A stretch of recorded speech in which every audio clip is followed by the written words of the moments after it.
What's up, YouTube? I feel like I disappeared from here, and I'm going to try to be posting these Q&As more often. But last night, I got to see Her Private Hell with Nicholas Winding Refn, an opera giallo movie that is in a cyberpunk sci-fi world. I fell in love with this movie the minute it started playing. Fuck the haters. Fuck what anybody has to say about this movie, because I fucking love this movie. But listen, you're here for the Q&A. You're not here for Film Bro Sway. I'm going to try to do some more reviews on this YouTube. I mainly post TikTok content and just social media content. So if you want to hit me and follow me on social media, go ahead and follow me on Instagram and TikTok at Film Bro Sway. I have a bunch of content on my social media pages to check out. But for now, we're going to hop into this delightfully insightful interview with Nicholas Winding Refn. This was at the AMC Burbank 16. This was yesterday, July 23rd, just the night before the limited release of Her Private Hell. And if you get the chance to go watch this, I can't recommend this enough. This became one of my favorite movies of the year. Everyone is delightful. Everyone is beautiful. The sets are incredible. I mean, there's just so much to love about this movie. But enough talking. Enough of me chattering. Let's hear our boy Nicholas Winding Refn talk. Film Bro Sways, like and subscribe, guys, if you guys are fucking with the Q&As. And let me know if you guys want more of this. Love you guys. Thank you for joining us, Nicholas. Oh, thank you for having me. Thank you, everyone. I'll ask a few questions and then we'll have time for audience questions. At the end of the conversation, please stay seated because we have to run out to another Q&A. And with that, um, can you talk a little bit about how fatherhood influenced this film? I read a little bit about sort of this one and Neon Demon had been sort of influenced by your experience as a father and sort of like creating a little bit of a cautionary tale. Well, being a father is very difficult. And when I did Only God Forgives, there was mother-son. And then in The Neon Demon, it was about a 16-year-old girl. So I found that world very intriguing for Her Private Hell. And, as a father, you're always dealing with your failures. And that's why, especially men, like exploitation, which is a subgenre, which is all about fathers, killing everyone to save their children, and they really enjoy it. It's a form of pornography for men. And the king is Liam Neeson. He's like a John Holmes of exploitation.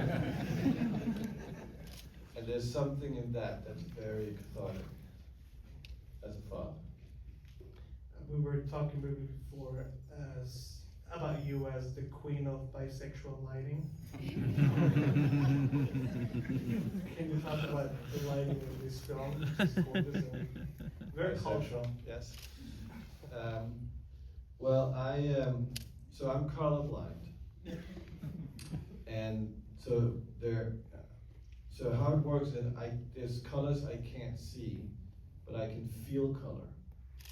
So it's more about how to build a palette when we're planning to film, but I have to be able to see everything before it can get made, because otherwise I don't understand the mixing of color to get a third color. I don't know what you do to get to that. So everything has to be kind of pre-planned. And then when I can see it, that's when I like it.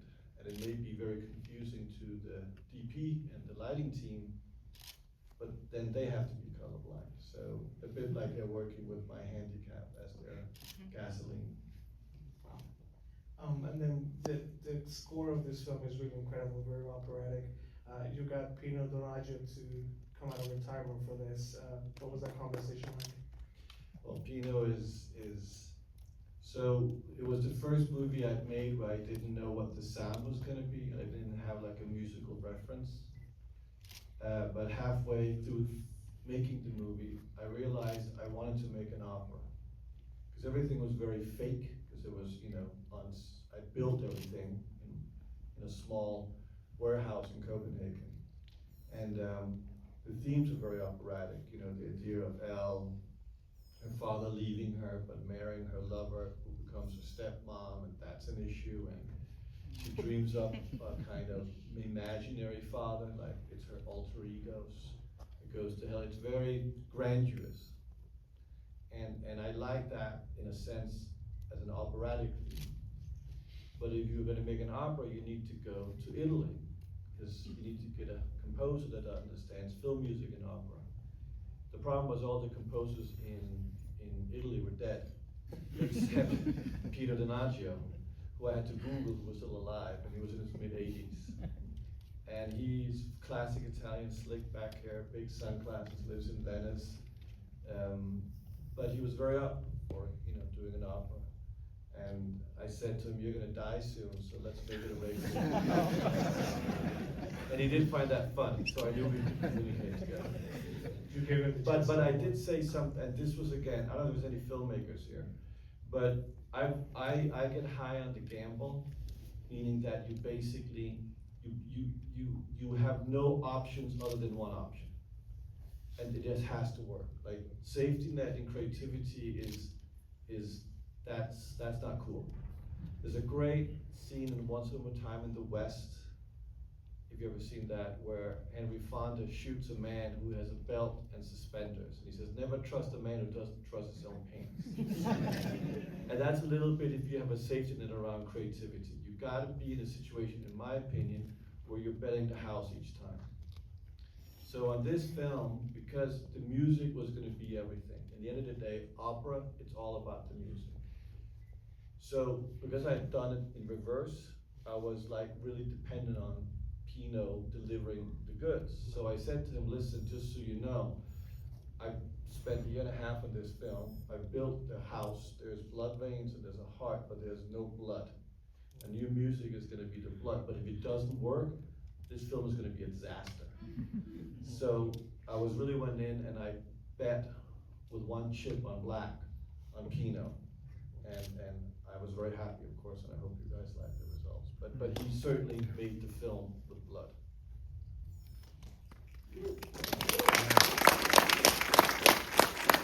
Seems like you gave him a tall order, a difficult task. Yes, but I think he's been around. What brought you back to cinema after 10 years of working in streaming and living your cinema side unattended perhaps for a decade? Well, I kind of come to the end of my, so I've learned that, in my opinion, once is the best time. So try to do everything once. It's a bit like cocaine.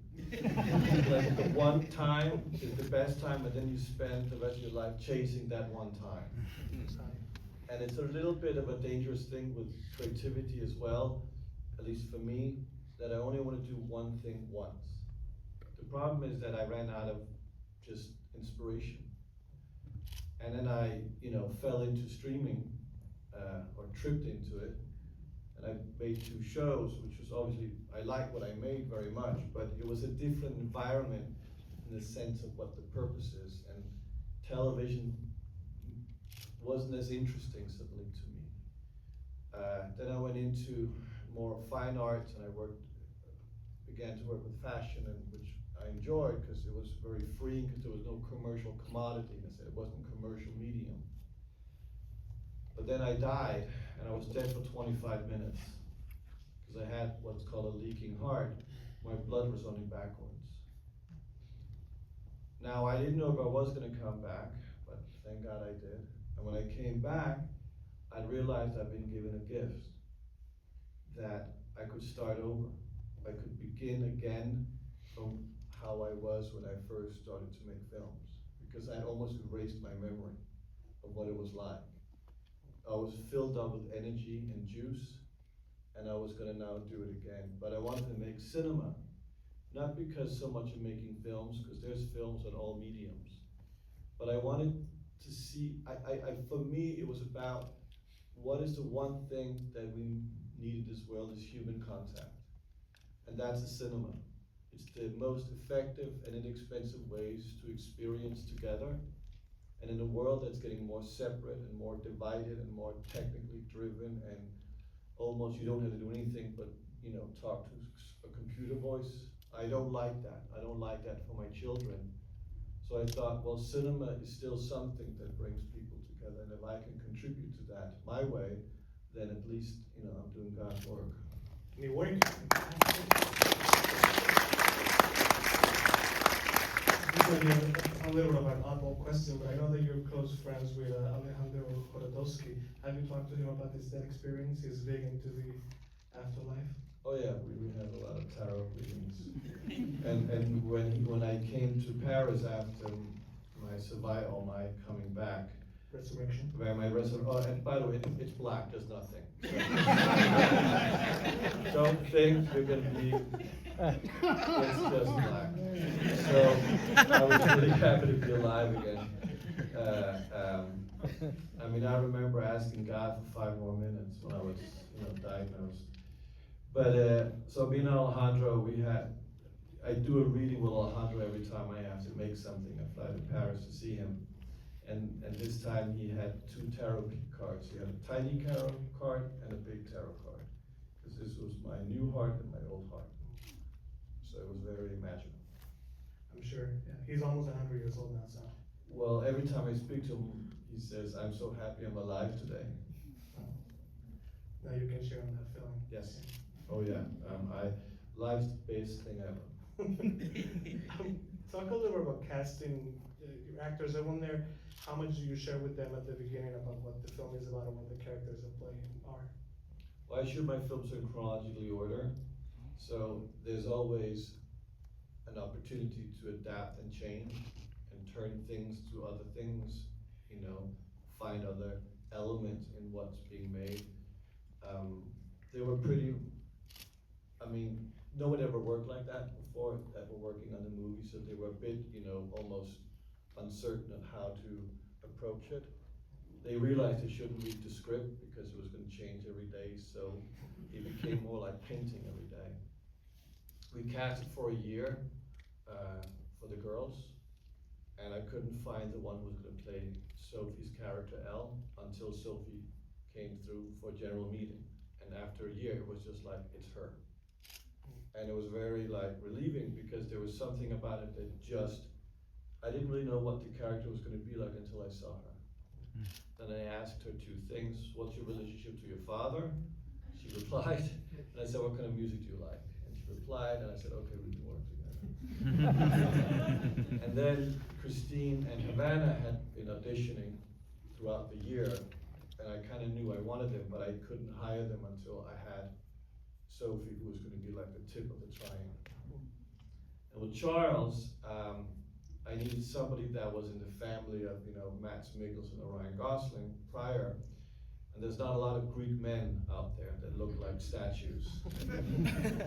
So I have this deal with my youngest daughter that, I'll see some of her things, she'll see some of mine.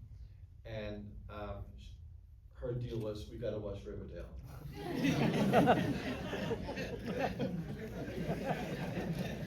So we watched I'm not gonna watch 7 seasons of Riverdale. So she chose the one that takes place in the 50s, which was amazing. It's a fantastic show. But Charles came onto screen in a leather jacket and slicked back hair, and I was like, there he is. How do I get him out of Riverdale? And I didn't even know if he wanted to make a movie, but I was able to establish contact. We spoke. I didn't ask him about his father, but I did ask him if he was willing to wear topless. That's so fascinating. You could find inspiration everywhere. Talk about Leatherman and what does it represent for you or for this film, for this entity? So when I began, I had 2 ideas. I had an idea of Private Kate going to hell, and I had an idea of a young girl coming to a city that doesn't exist. But they were very difficult to build a narrative around that would connect, and I would bang my head against the wall for a very long time.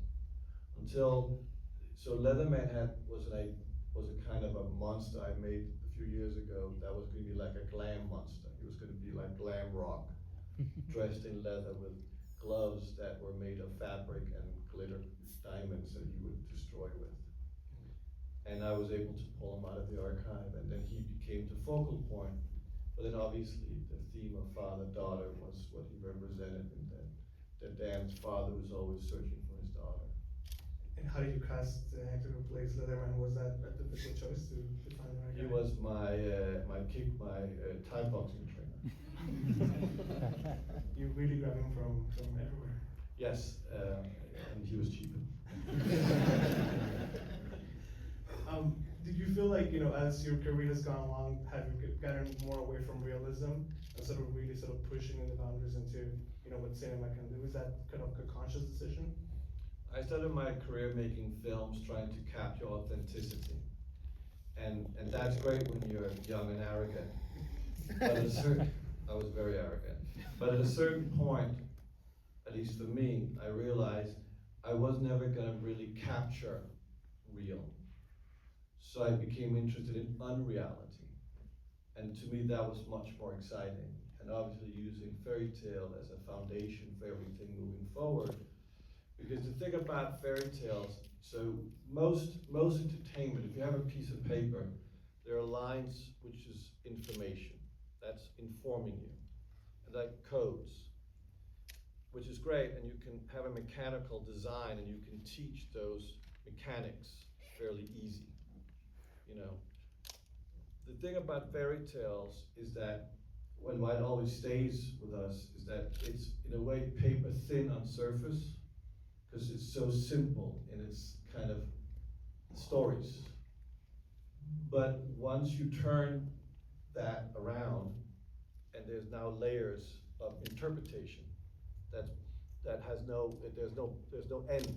You can continue to look at it and analyze it and discuss it and dissect it and try to understand it.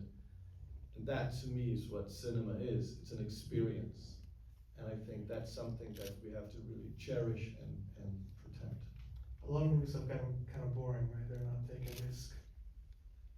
That's your words. Let's take some questions from the audience. Here. Go ahead, Nicolas. What did you play for your daughter? She selected Riverdale. What did you select for her? I made her watch Joan of Arc by 1924, and she cried and said it was one of the greatest films ever made. We've seen Valerie and her Week of Wonders, which became her favorite movie. She found the Red Shoes boring, and she always tells me why do I have to make boring movies? Just make something exciting. Thank you very much for coming out tonight. Big fan of your work, sir. Big fan of Denmark. And I really like Only God Forgives and Valhalla Rising.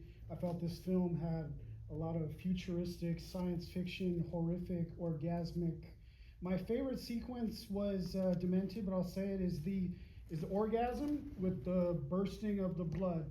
As a creative writer, how do you come up with such insane, interesting, fascinating, phantasmagorical things? I make what turns me on.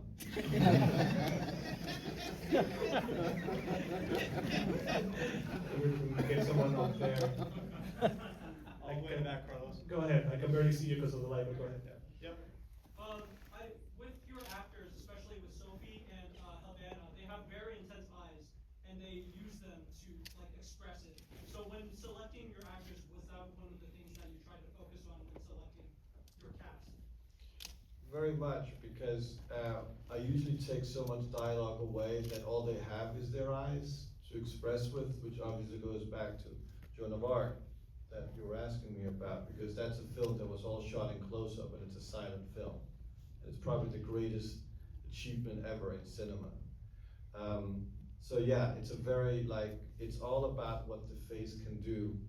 And as long as it's able to express emotions that are not just verbal, that is a very interesting canvas because it has so many variations. Thank you. Right. In the middle? Yeah. So what I wanted to ask was, well, first, that was a masterpiece. Fuck the haters. Thank you. And so I'm sorry if it's a little bit too personal, but I wanted to ask, the character that you play in Death Stranding has the same heart condition that you conquered, which, by the way, you are a trooper, you are,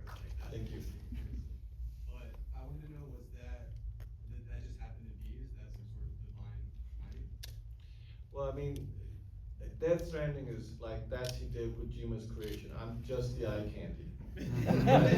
So it's his invention, but we did laugh a lot about it when my situation came up because I basically played that version in a video game. Like how crazy is that, you know? So, Wow, but thank you, thank you. but it is what's great about creativity is that you can make something that doesn't exist and then you suddenly realize you end up living it. Who was it? Go ahead. Amazing movie.